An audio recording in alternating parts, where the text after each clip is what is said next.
오늘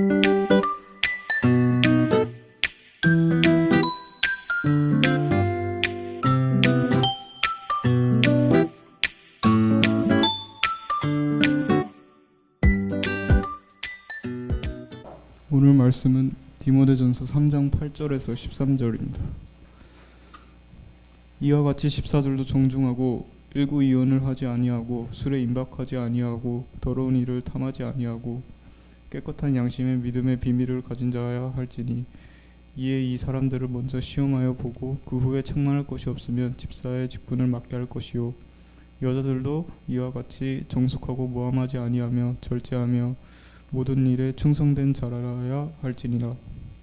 집사들은 한 아내의 남편이 되어 자녀와 자기 집을 잘 다스리는 자일지니 집사의 직분을 잘한 자들은 아름다운 지위와 그리스도 예수 안에 있는 믿음의 큰 담력을 얻으니라.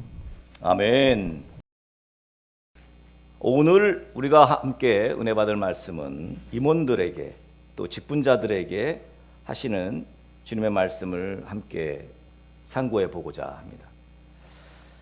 그러니까 헌신하는 사람들, 직분을 맡으신 사람들, 특별히 임원이라고 부르는 사람들, 과연 어떤 사람들이어야 하는지를 성경은 우리에게 말씀해 주고 있는데요. 그걸 좀 살펴보려고 합니다. 먼저 교회 임원은 기독교 대한감리회 교리와 장정에 잘 명시되어 있습니다. 목회자를 포함한 우리 집사님, 권사님, 장로님, 각부 부장들, 속장들, 또 감사, 이렇게 다양한 임원들이 있습니다. 한마디로 교회에서 다양한 직임을 맡은 사람들을 교회 임원이라고 말을 합니다. 우리 등대교회에서는 모든 성도들이 각자 맡은 직임들이 있습니다. 예수님을 믿으면 마땅히 감당해야 될 직임들이 있어요. 예수님께서 하신 말씀도 모든 사람들이 예수를 믿고 난 이후에 예수를 믿으면 해야 될 사명들을 언급해 주셨습니다. 예를 들면 예배자의 직임, 예배자는 모든 믿음의 사람들은 예배자입니다. 또 전도자의 직임, 마땅한 직임이죠. 그래서 임원이라고 해서 꼭 누구를 지칭한다기보다는 교회에서의 모든 헌신자들을 가리키고 있다라고 보면 맞을 것입니다. 그러한 면에서 여러분들은 오늘 말씀을 좀 잘 새겨 들어야 할 것입니다. 어떤 직분자가 되어야 하는가? 이건 역시 굉장히 중요한 내용이라고 생각합니다.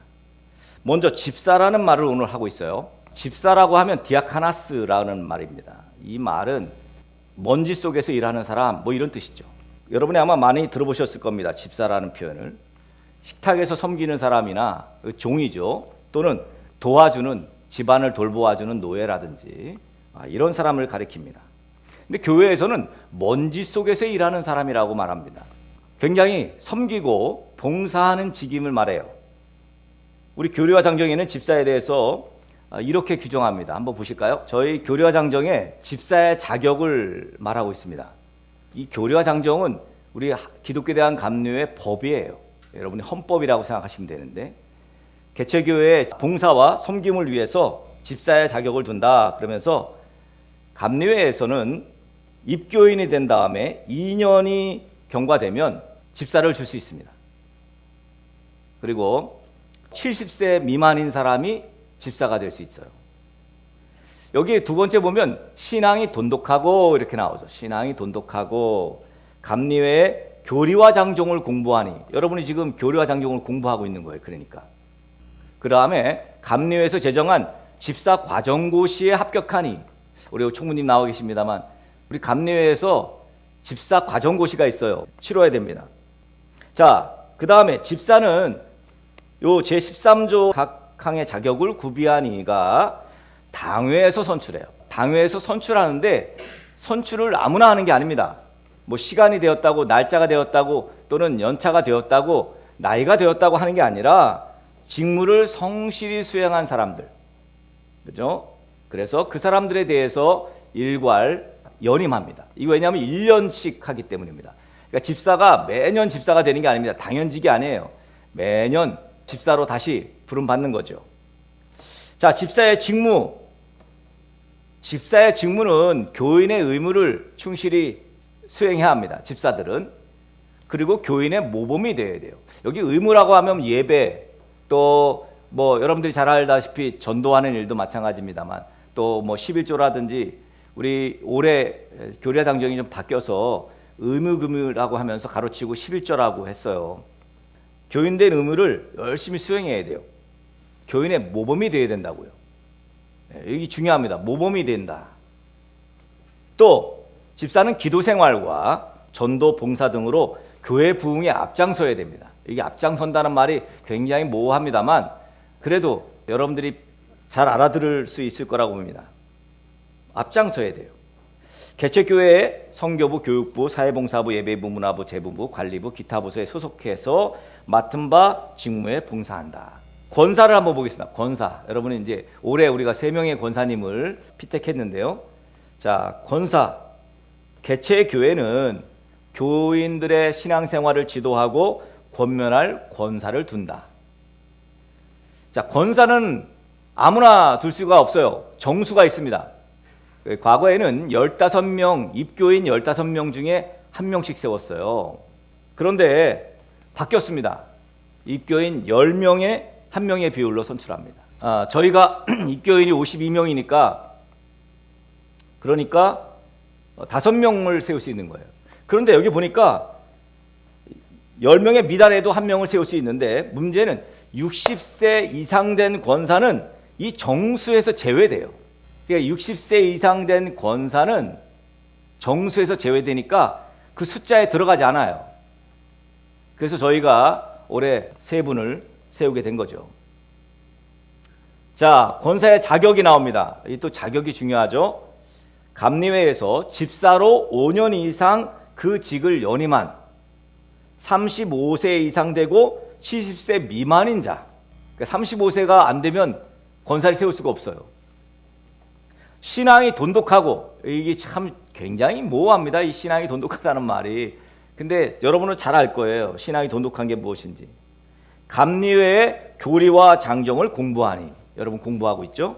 그 다음에 기도회를 인도하고, 기도회를 인도할 수 있어야죠. 다른 이에게 신앙적으로 권면할 능력이 있느니. 이 권사하고 집사가 다른 것이 바로 여기에 있습니다. 기도회를 인도하고 다른 사람에게 신앙적으로 권면할 능력이 있다.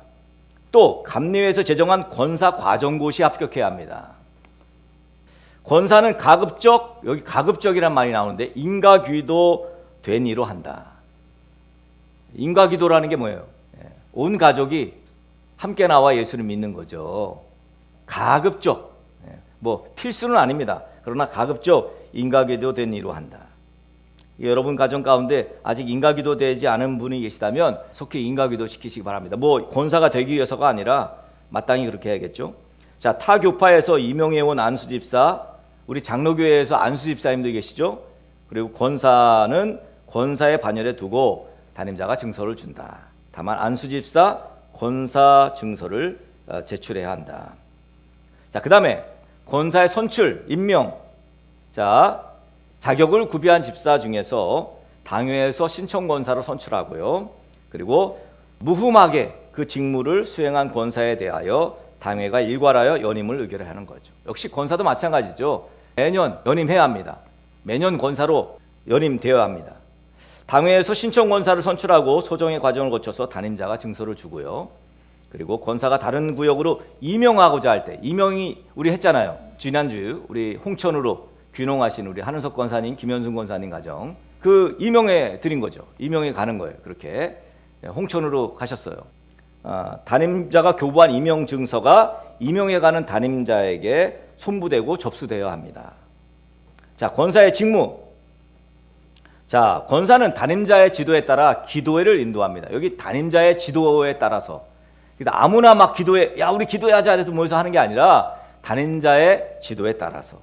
이게 워낙 뭐 신천지나 이런 사람들이 많아서 그래요. 자, 신자들을 신방하고 낙심한 이들을 권면하며 불신자에게 전도하는 일. 이게 바로 권사의 직무입니다. 그러니까 신방하는 거예요, 권사님들은. 권사가 권면하는 사람이에요, 권사들. 그러니까 신방하고 권면하고, 낙심했다 그러면 권사님 가셔서 권면하는 거예요. 그리고 또 전도하고, 네, 그런 일입니다. 또 속회를 분담해서 성경 가르치고 신앙생활을 지도하고, 자기가 수행한 직무를 정해진 서식에 따라 당회 구역회에 보고하고. 여러분 보고서, 권사 보고서 내잖아요. 네, 그런 겁니다. 자, 그다음 장로는 교인의 신앙생활을 지도하고 교회의 질서 유지와 교육자의 목회를 협력하도록 장로를 두는 거예요. 자, 장로는 입교인 30명의 1명의 비율을 선출합니다. 그러니까 입교인이 30명이면 1명, 60명이면 2명 이렇게 세우는 거예요. 입교인 수가 30명에 미달하는 교회는 그 해당 수의 장로를 세울 수 있습니다. 그런데 장로님이 65세가 지났어. 그러면 정수에서 제외됩니다. 그리고 장로의 자격, 감리회에서 권사로 5년 이상 연임하고 신앙이 돈독하고, 여기 또 나오네, 신앙이 돈독하고 교인의 의무를 성실히 감당하고 가족이 다 신앙생활하고, 여기는 이제 가족이 다 신앙생활 해야 돼요, 장로님들은. 그래서 장로님들은 자격을 심사해요. 심사할 때 물어요. 장로님, 가족들이 다 신앙생활 합니까? 묻습니다. 그 다음에 전도할 능력과 열심이 있는 자로 40세 이상, 장로님은 40세 이상이 되어야 합니다. 65세 미만인 이들로 합니다. 자, 그래서 기획위원회 있죠. 저희 교회도 기획위원회 있죠. 기획위원회에서 3분의 2 이상의 출석과 출석위원 3분의 2 이상의 찬성으로 신천 장로로 결의하고요. 그 다음에 개체교회에서 신천 장로로 이렇게 청거가 되면 과정고시를 봅니다. 저희 지방에 이제 2월 17일 날 과정고시를 치릅니다. 저희 지방에도 지금 3분의 신천 장로님이 오래 계신데 과정고시를 치르면 합격하면 지방에서 자격심사위원회를 거쳐서 그리고 제적회원회, 지방의 제적회원회 과반수 출석과 출석회원 3분의 2 이상의 결의를 통해서 품행 통과를 합니다. 세워놓고 이분이 장로가 되는 것에 찬성하시는 분 해가지고 품행 통과를 합니다. 그러면 장로 증서를 줘요. 장로님 중에 타 교회에서 임명해 온 사람도 있을 거 아닙니까? 이렇게 임명해 오면 역시 기획위원회에서 3분의 2 이상의 출석과 출석한 기획위원회 3분의 2 이상의 찬성으로 추천을 받아서 임명 장로 증서를 주고요. 임명 장로 고시 과정에 합격하면 지방의 자격심사위원회에 통과해서 결국 그 심사를 거쳐서 지방회에서 이제 지방의원 과반수의 출석과 3분의 2 이상의 결의로 품행 통과를 하게 되죠. 장로님들은 안수를 받습니다. 오늘 우리가 본 집사가 아마 그 당시에 장로가 아니었나 싶습니다. 장로 증서를 받고요. 2년 동안 시험 치르고 자격을 또 치르고 시험 치르고 자격 치르고 이렇게 2년 과정을 하면 5년 이내에 수료하면 그러면 지방회에서 장로 안수를 줘요. 장로 안수는 지방의 감리사가 집례하는데요. 담임 목사와 또는 본인이 원하는 목사 또는 장로의 보좌로 감리사가 집례하죠. 장로의 직무가 나옵니다. 장로의 직무는 감리사가 파송한 교회에서 담임자를 도와, 이게 중요합니다. 담임자를 도와 예배와 성례와 그 밖의 행사 집행을 보좌하는 거예요. 담임자를 도와 보좌합니다. 담임자를 도와서 교회 임원들의 활동을 지도합니다. 또 교인들을 신방하고요. 신앙을 지도합니다. 교회의 재정 유지에 적극 참여하죠. 담임자가 부재하거나 유고시에 담임자 또는 감리사가 장로에게 위임한 범위 내에서 담임자의 직무를 대행합니다. 담임자가 유고시에는 장로님이 대행하게 되어 있어요. 전에는 여기 부담임자 이렇게 되어 있었는데 지난해 입법총회에서 부담임자를 뺐어요.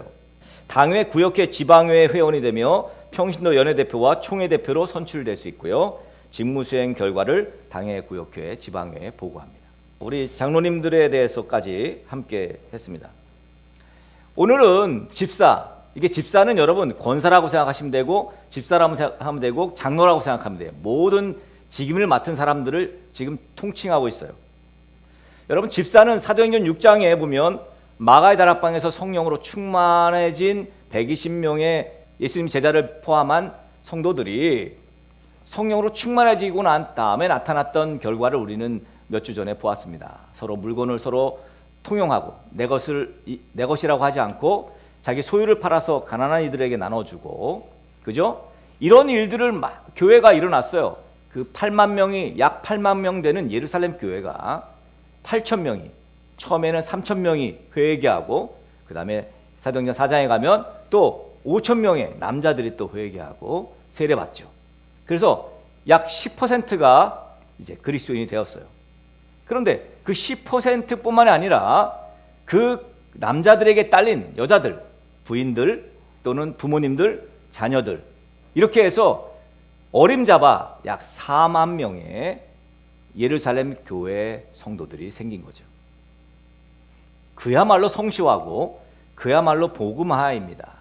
그 단초는 바로 예수님께서 하늘로 올려가시면서 예루살렘을 떠나지 말고 내가 너에게 보낼 성령을 기다려라 했던 그 성령을 기다린 사람들, 약 열흘 정도로 걸렸다고 그래요.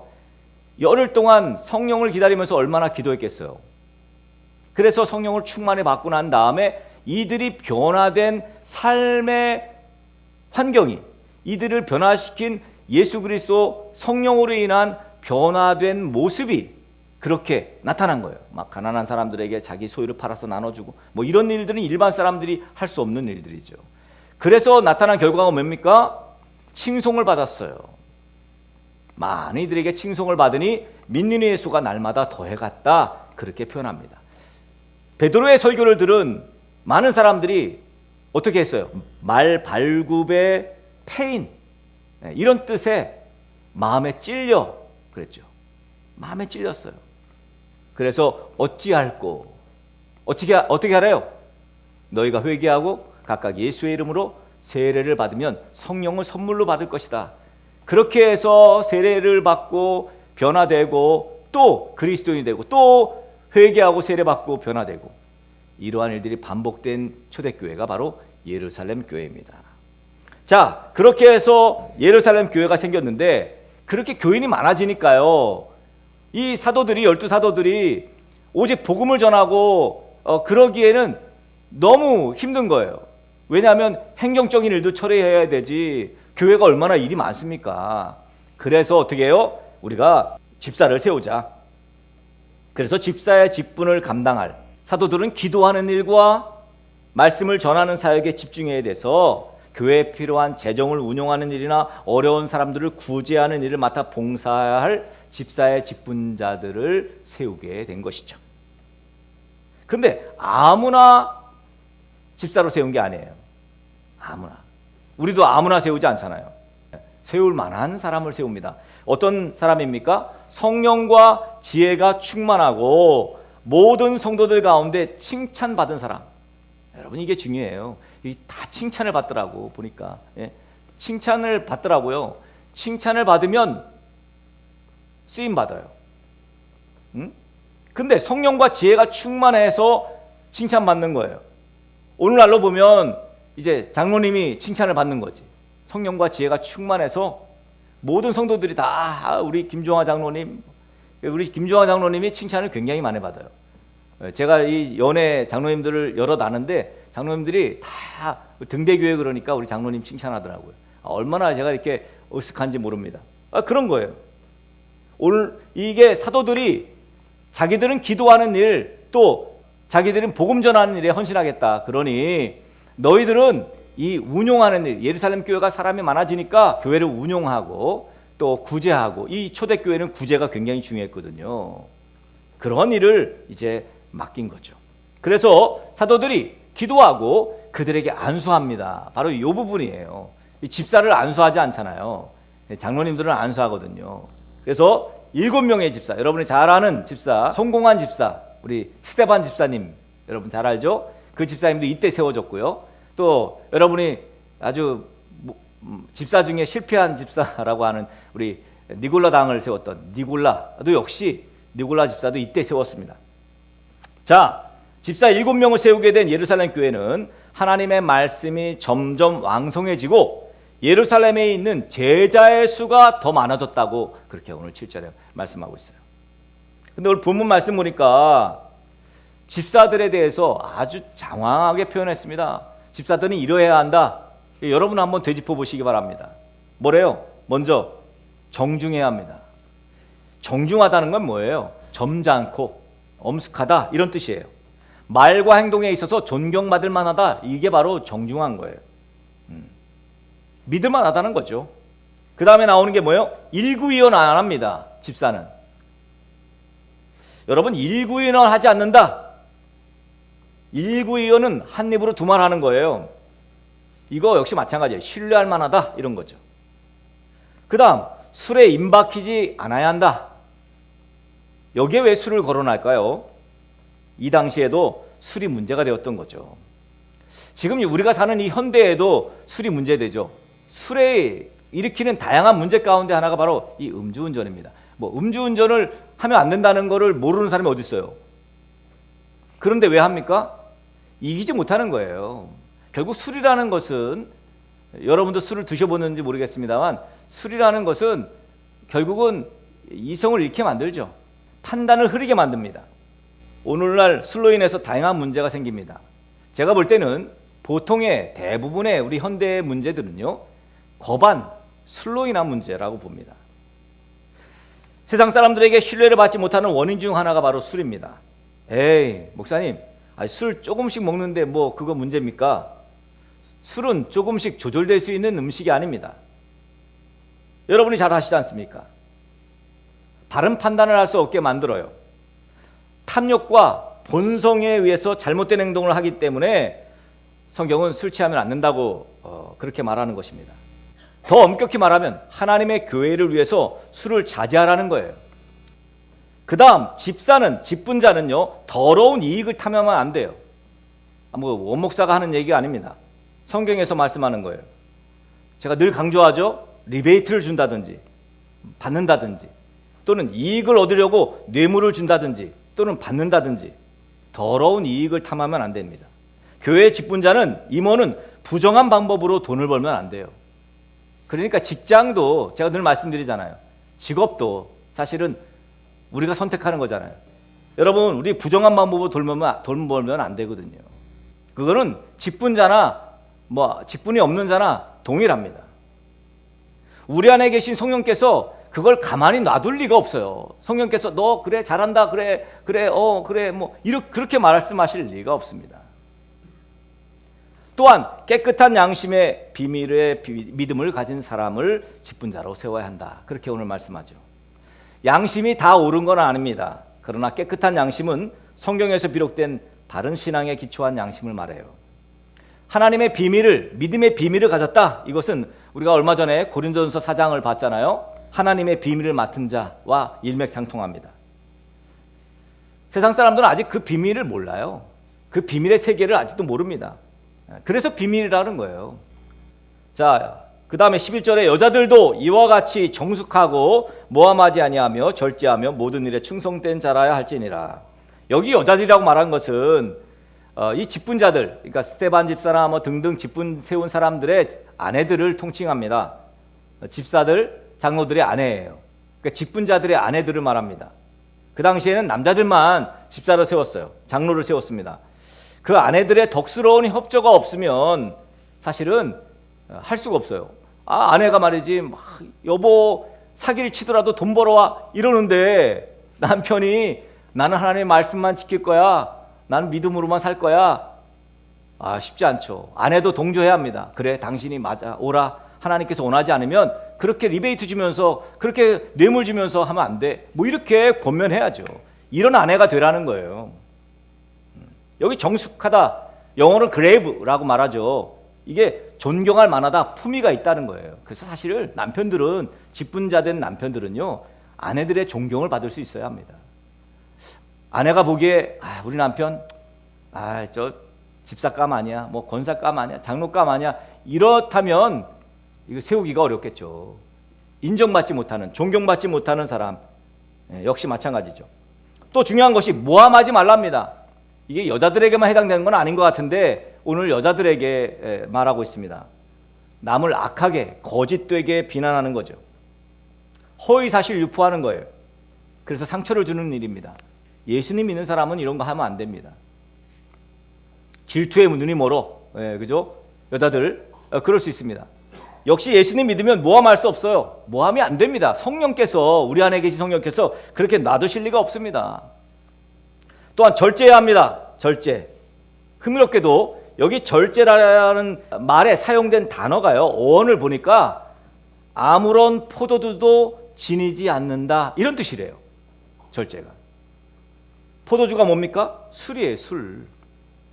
술을 자제하는 것을 절제라고 보고 있어요.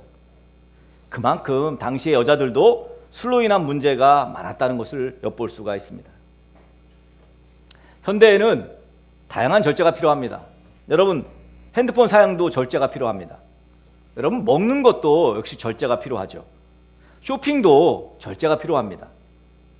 소비에도 절제가 필요해요. 절제해야 됩니다. 나아가 모든 일에 충성된 사람이어야 한다, 그렇게 오늘 말을 합니다. 우리 등대교회에도 다양한 부분에 충성된 사람들이 필요합니다. 충성되이 반주하는 자매, 또 찬양팀에 충성하는 형제들, 자매들, 지체들, 음식을 준비하고 헌신하는 성도들, 그죠? 예배당 곳곳을 청소하고 구석구석 살피는 지체들, 충성스럽게 초대교회처럼 물질로 섬기는 이들, 이게 다 교회에 충성스럽게 섬기는 이들이죠. 자, 12절, 집사들은 한 아내의 남편이 되어 자녀와 자기 집을 잘 다스리는 자일지니, 당연한 말 아닙니까? 결혼했으면 당연히 한 아내의 남편이 되어야죠. 자기 아내만 사랑하고 자기 아내만 마음에 둬야 합니다. 그런데 당시 사람들의 가치관은 그렇지 않았던 모양이에요. 지금 시대도 그렇죠. 집사로 통칭되는 이 직분자들은 또한 자녀들과 가정을 믿음으로 잘 다스려야 합니다. 가정에서 인정받지 못하는 그리스도인이라면 사실 신뢰할 수가 없죠. 13절입니다. 집사의 직분을 잘한 자들은 아름다운 지위와 그리스도 예수 안에 있는 믿음에 큰 담력을 얻느니라. 그러니까 아름다운 지위와 믿음에 큰 담력을 얻는다 그랬어요. 주 안에서 인정받는 사람들이 된다는 얘기죠. 직분을 잘 감당하면 하나님께 인정받는 거예요. 상급을 받는 거죠. 이런 직분을 잘 감당하는 사람들 때문에 교회가 든든히 서가는 거예요. 결국 자신에게도 복이 되고 공동체에도 복이 되는 거죠. 예수 안에 있는 믿음의 큰 담력을 얻게 된다는 것은 세상을 살아가는데 두려울 것이 없다는 거예요. 힘들 것이 없다는 거예요. 왜 그렇습니까? 지금 사실 하나님께서 어렵지 않게 해주시는 하나님일 수 있어요. 우리 하나님은 충분히 그럴 능력이 있는 분이십니다. 전능하신 분이에요. 그런데 하나님이 어렵게 해줘. 이 말은 우리가 잘 알듯이 좁은 문으로 들어갔다고 해서 그 다음에 넓은 길이 나올 거라는 걸 우리는 기대하고 있는데요. 그러나 좁은 문으로 들어가면 계속 좁은 길이에요. 하나님은 우리가 좁은 문으로 선택해서 들어갔으면 기특해 이제 넓은 길 줄게, 그런 분이 아니에요. 계속 좁은 문이에요. 우리의 유한한 인생에서는 어쩔 수 없이. 그러나 그럼 뭐가 은혜야? 은혜는 그게 결코 좁게 느껴지지 않습니다. 이게 은혜예요. 이 전문 용어로 은혜라고 말하는 것은 결국은 좁은 문으로 들어가. 그렇지만 좁지만 사람들이 그래요. 좁은데 어떻게 너 거기 가냐? 그런데 더 이상 그 좁은데도 좁게 느껴지질 않아. 여러분, 상황과 환경은 너무 힘들 것이 불보듯 뻔한데 실제로는 그 어려운 환경과 상황의 크기보다 하나님의 은혜의 크기가 더 크다는 거예요. 그래서 그 어려움과 힘듦의 무게를 고스란히 느끼지 못하게 되는 상황, 이것을 우리는 은혜라고 말합니다. 사실 교회에서 아무에게나 직분을 줄 수가 없습니다. 저희 교회 권사의 직분, 장로의 직분, 집사의 직분, 글쎄요, 이게 쉽게 세울 수가 없는 일입니다. 아무튼 직분자들은 칭찬받는 사람이었다는 것을 여러분이 명심하셔야 됩니다. 그래서 어떻게 목사님 제가 이 직분을 감당할까요? 그래서 못하겠어요 목사님, 그러는 우리 분들도 계십니다만 칭찬받으려고 하시면 돼요. 그러니까 칭찬받는 직분자가 되면 됩니다. 그거는 억지로라도 하셔야 돼요. 사실 억지로는 쉽지 않아요. 여러분 마음이 일어나고, 여러분 사실 내 소유를 팔아서 가난한 사람들에게 나눠주는 일이 억지로 가능하겠습니까? 불가능해요.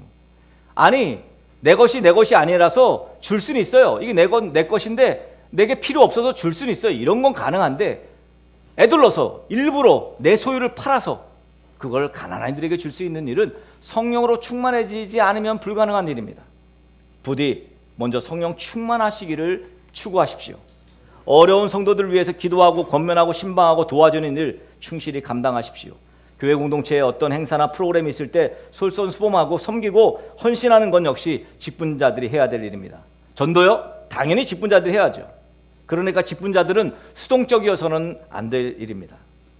무엇보다 예배에 충실히 함께 하셔야 합니다. 부디 등대교회가 칭찬받는 직분자들로 인해서 놀랍게 하나님의 기쁨을 드리는, 하나님의 놀라운 부흥을 맛보는 그러한 건강한 교회의 모델 될 수 있기를 예수 그리스도 이름으로 간절히 축복합니다.